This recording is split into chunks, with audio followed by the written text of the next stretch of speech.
At 36, David Mercer found himself at a crossroads he never expected. Married for almost a decade to his wife, Lisa, they had built a life together centered around their small business, a quaint little cafe nestled in the heart of their suburban neighborhood. Each day, they divided responsibilities seamlessly. David managed the finances and customer relations while Lisa crafted the daily specials and decorated the cafe with her artistic flair.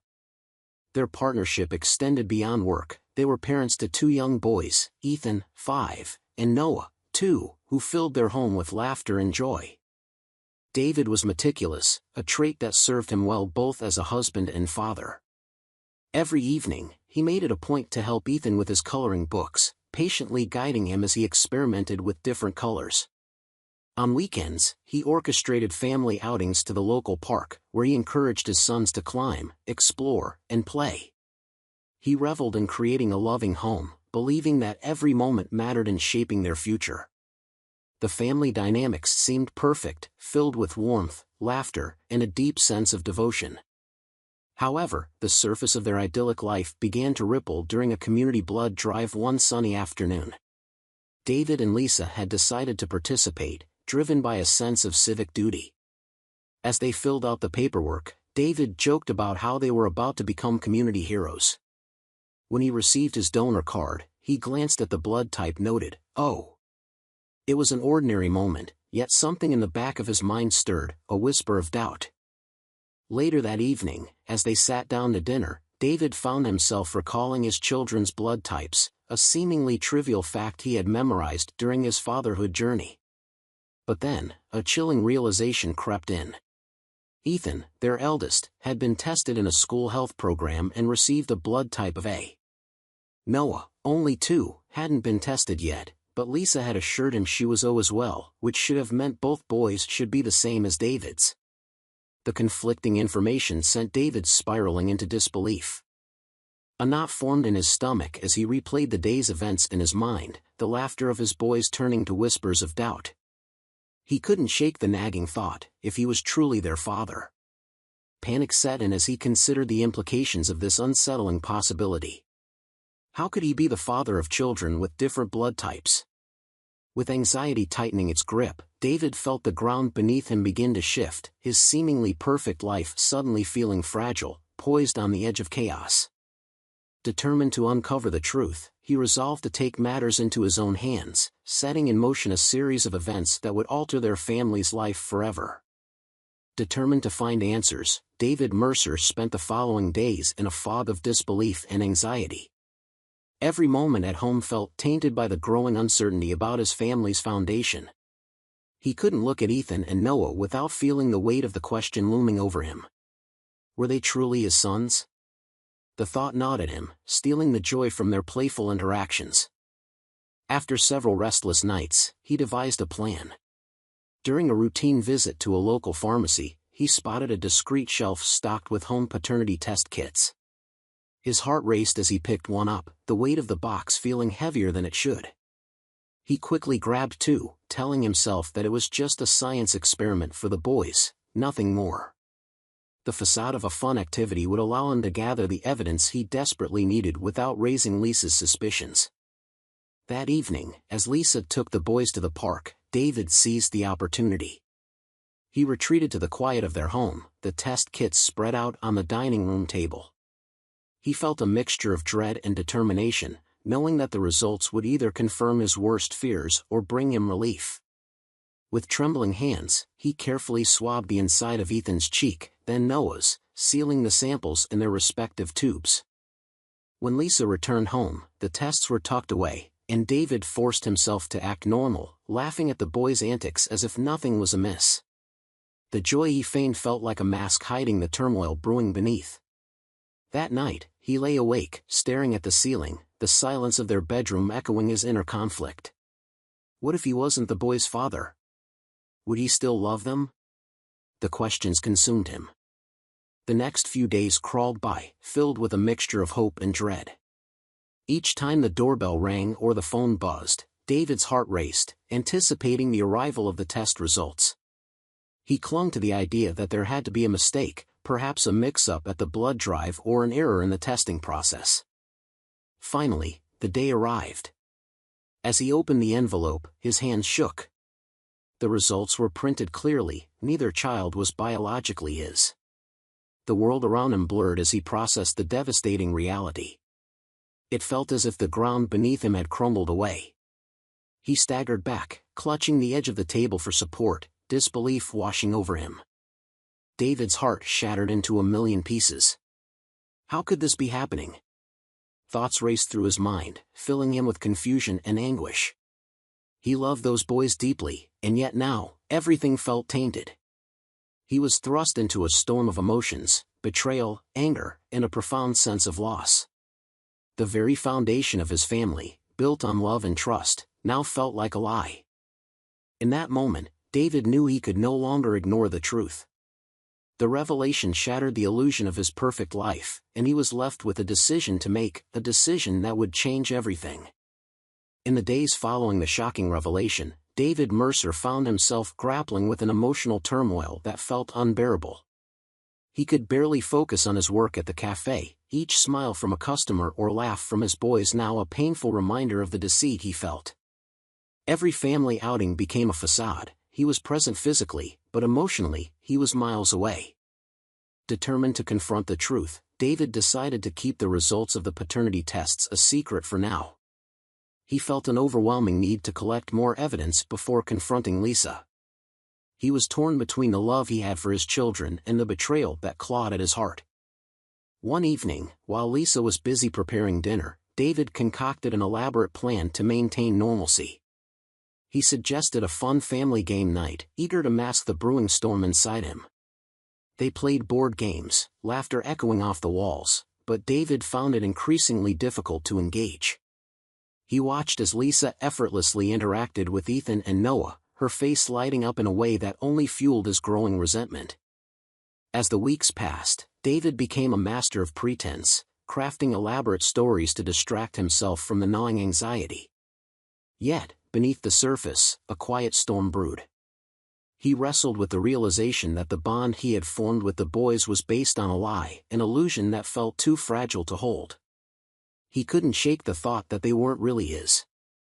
Driven by his inner conflict, David decided to buy 2 more home paternity tests, hoping that a different result would somehow ease his pain. It was a futile attempt to cling to a hope that was slipping away. He swabbed his children's cheeks once more, this time with a mixture of dread and desperation. Days turned into an agonizing wait for the results. As he waited, his relationship with Lisa became strained. He noticed the small things, the way she laughed a little too hard at his jokes, the way she lingered a little longer in the kitchen after dinner. It felt as if she were trying to cover something up, and the thought made his skin crawl. Finally, the moment arrived. As he opened the envelope, a sense of impending doom washed over him. The test results confirmed what he had feared: neither child belonged to him. His heart raced as he grappled with the weight of the evidence in his hands. In that instant, David knew he had to confront Lisa. The thought of her reaction terrified him, but the truth could no longer be ignored. The facade of their perfect life had crumbled, and he was left with a choice: to face the reality of betrayal head-on or to allow the pain to fester in silence. As the sun dipped below the horizon, casting a shadow over their home, David prepared himself for the inevitable confrontation that would shatter their family forever. The confrontation was inevitable, a storm brewing on the horizon. David Mercer paced the living room, his heart racing and mind spinning with anger, betrayal, and sorrow. He glanced at the framed family photos on the walls, moments frozen in time that now felt like cruel reminders of a life built on deception. The laughter captured in those images seemed to mock him, and he knew he couldn't delay the reckoning any longer. When Lisa finally returned home, the house felt charged with an unspoken tension. The kids were in bed, blissfully unaware of the turmoil unfolding in their parents' lives. David steeled himself, determined to find the words that had eluded him for so long. He called Lisa into the living room, his voice steady despite the storm of emotions raging within him. "Lisa, we need to talk," he began, forcing the words out. She looked at him, her brow furrowing in confusion. "It's about the boys." The air felt heavy, and David could see the gears turning in her mind as she braced herself for what was to come. He took a deep breath and revealed the results of the paternity tests. "I got the tests back," he said, holding the envelope tightly in his hand. "Neither of them is biologically mine." At first, Lisa laughed nervously, a sound that cut through David like a knife. "What are you talking about? That can't be right." But as he handed her the papers, her laughter faded, replaced by disbelief that quickly morphed into something darker. "David, I can explain," she stammered, her face paling as the weight of his words sunk in. "You have to understand." But he couldn't listen. The betrayal surged within him like a tidal wave, overwhelming everything else. "Understand what, Lisa? That you've been lying to me? That I've spent the last 5 years raising children who aren't mine?" His voice cracked, revealing the pain that lay beneath his anger. "Please, let me explain," she pleaded, tears welling in her eyes. "It was 3 years ago. I made a mistake during a rough patch. I thought we were falling apart." The admission hung in the air, each word striking David like a blow. She continued, trying to justify her actions, insisting that the affair had ended when she became pregnant with Noah, but David's heart had already shattered. "You don't get to decide who their father is. You took that away from me," he shouted, his voice thick with hurt. "I love you, David. You are their father in every way that counts," she cried, desperation etched across her face. He shook his head, disbelief washing over him. "No. You don't get to manipulate me like this. You don't get to rewrite our history." The finality in his tone echoed through the room as he declared, "I'm filing for divorce." The air grew cold as Lisa's face crumpled, the weight of his words crashing down on her. David felt a mix of triumph and sorrow as he watched her struggle to grasp the enormity of what was happening. Their marriage, built on trust and love, was disintegrating before his eyes, and yet he felt a strange sense of relief. The truth, as painful as it was, had finally emerged from the shadows. As David turned away, he knew there was no going back. The family he had cherished was forever altered, and he was left to grapple with the aftermath of betrayal and loss. The road ahead would be difficult, but he was ready to reclaim his life, no matter the cost. The days following the confrontation were a blur of emotions for David Mercer. The decision to file for divorce felt both liberating and terrifying. He was consumed by the aftermath of the explosive revelation, yet there was a flicker of hope, a belief that he could finally begin to rebuild his shattered life. As he consulted with a divorce lawyer, he felt a strange sense of clarity amid the chaos. He was determined to protect his children, who remained innocent in all this turmoil. David quickly made it clear to Lisa that trust had been irrevocably broken. They had built a life and business together, but now everything felt tainted. He refused to let her benefit from the cafe they had created side by side. In his mind, selling the business felt like reclaiming his power. It was a painful decision, knowing how much they had invested into it, but he was resolute in his belief that taking it away from her would bring him some measure of justice. As the weeks turned into months, David faced the difficult task of disentangling their lives. He took control of the cafe's finances, making the necessary arrangements to sell. Each step felt like pulling apart the threads of a life he had thought would last forever. He remembered the laughter, the shared dreams, the late nights spent working on their business plan, all of it now tainted by betrayal. Despite the heartache, David's priority remained the boys. He made every effort to maintain a relationship with Ethan and Noah, even as the weight of the divorce loomed over their heads. He found solace in their laughter, the way they ran to him with open arms when he came to visit. He knew that, regardless of their biological connection, he had been their father in every way that mattered. Lisa, on the other hand, struggled to accept the consequences of her actions. Despite David's insistence on maintaining distance, she frequently attempted to reach out, often showing up at the cafe or sending messages filled with regret and pleas for forgiveness.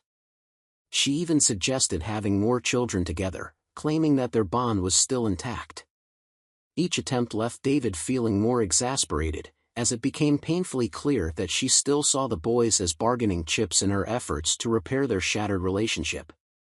He found her behavior appalling and manipulative, a stark reminder of how deeply she had broken his trust. Every time she tried to approach him, he felt a growing sense of resolve, reaffirming his decision to move forward without her. With the divorce finalized and the business sold, David began to envision a new life for himself and the boys. He focused on providing them with a stable environment, determined to shield them from the fallout of their mother's choices. He started a new venture, one that he hoped to pass down to them someday, building a future anchored in love and honesty. In this new chapter, David learned to navigate life as a single father, facing challenges head-on while maintaining hope for a better tomorrow. Though the scars of betrayal would remain, he was committed to creating a life filled with genuine love, laughter, and the promise of brighter days ahead. Nearly a year after the divorce, David Mercer had begun to carve out a new existence for himself and his two sons, Ethan and Noah. The ache of betrayal still lingered in his heart, but he had learned to channel that pain into something productive. He poured his energy into a new business, a small but cozy bakery that would not only serve as a source of income but also a place filled with memories he could create with his children. He envisioned a space where laughter would echo off the walls, flour would dust their faces, and the aroma of fresh pastries would become a comforting constant in their lives. As he set up the bakery, David prioritized ensuring that Ethan and Noah remained an integral part of this new venture. He included them in the baking process, teaching them how to measure ingredients and roll out dough, relishing the joy in their eyes as they made cookies for the first time. They flourished in this environment, their laughter blending with the rhythmic sound of whisks and mixers. David felt alive in these moments, the sense of fulfillment overwhelming any residual sadness he carried. Despite his efforts to move forward, Lisa continued to lurk in the shadows of their lives, attempting to insert herself into the fabric of their family. She would often reach out, expressing remorse and a desire to reconnect. David remained firm in his resolve, communicating only when necessary for the boys' well-being. Her offers to help or reconnect fell on deaf ears. He could no longer see her as the partner he once loved, but rather as a figure who had shattered his world. The pivotal moment came one chilly evening, just before Christmas. Lisa arrived unannounced at the bakery, her face etched with a mix of desperation and hope. "David, I need to talk," she pleaded, her voice trembling as she stepped inside. The sight of her sent a rush of memories flooding back, but he steeled himself, knowing the truth was that she had no place in his new life. "Lisa, I don't think this is a good idea," he said, crossing his arms over his chest, the warmth of the bakery contrasting sharply with the chill of his emotions. "I know I've messed up, but I want to make things right," she implored, her eyes glistening with unshed tears. "I want to be a part of their lives again." David's heart hardened at her words. He had spent too much time forgiving her actions, too much energy trying to understand the woman who had hurt him so deeply. "You don't get to decide that, Lisa," he replied firmly. "You chose to walk away from this family. You need to respect that my priority is their happiness and well-being." He could see her resolve falter, the facade of control slipping away as she realized that her pleas were falling on deaf ears. "Please, just give me another chance," she whispered, desperation creeping into her voice. "Your choices have consequences," David stated, his voice steady. "I can't have you disrupting their lives again. You need to think about what's best for them." As Lisa turned to leave, the weight of his decision settled heavily in the air. David felt a bittersweet pang as he watched her walk away. It was a moment of finality, a severing of ties that he had long deemed necessary. He understood that this was part of his healing journey, a step towards fully reclaiming his life and prioritizing his children. In the months that followed, David thrived in his new role as both a father and a business owner. The bakery flourished, becoming a cherished local spot where families gathered and memories were created. Ethan and Noah flourished in this environment, their faces bright with joy and love. David had built a life anchored in honesty and compassion, focusing solely on the future and the beautiful possibilities ahead. In his heart, he knew he had emerged stronger, choosing resilience over despair, and love over betrayal.